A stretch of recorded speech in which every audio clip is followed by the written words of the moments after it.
Apple might be about to pull one of the boldest moves we've seen in years, releasing a new iPhone at the exact same time Samsung launches its Galaxy flagship.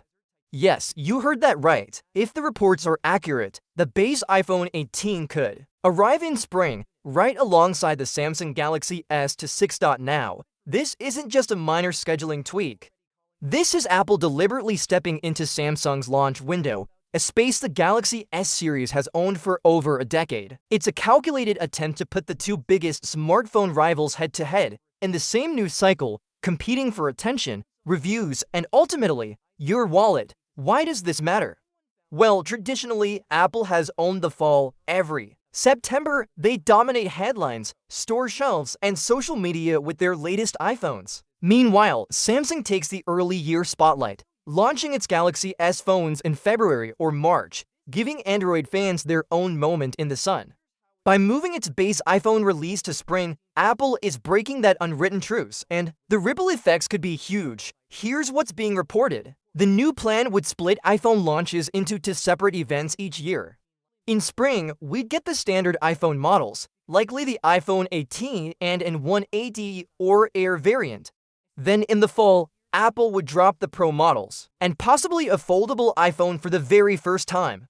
The Plus models, according to leaks, are being discontinued altogether. If Apple really does this, it means the iPhone 18 could hit shelves just 6 months after the iPhone 17 series launches. That's a big deal because it could immediately undercut sales of the 17's base models.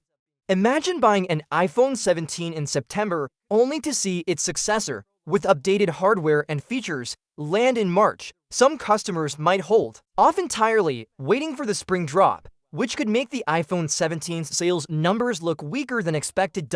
So why would Apple risk that? One theory is pure competitive strategy. By launching an iPhone alongside the Galaxy S26, Apple could try to siphon attention away from Samsung's flagship moment.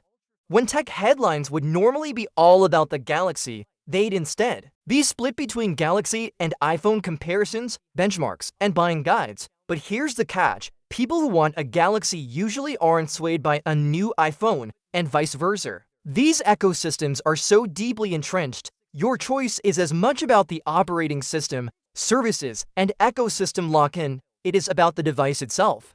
For a Samsung loyalist, a spring iPhone isn't going to spark a sudden switch. That's why some believe this move isn't just about competing with Samsung, it's about competing with themselves. Think about it.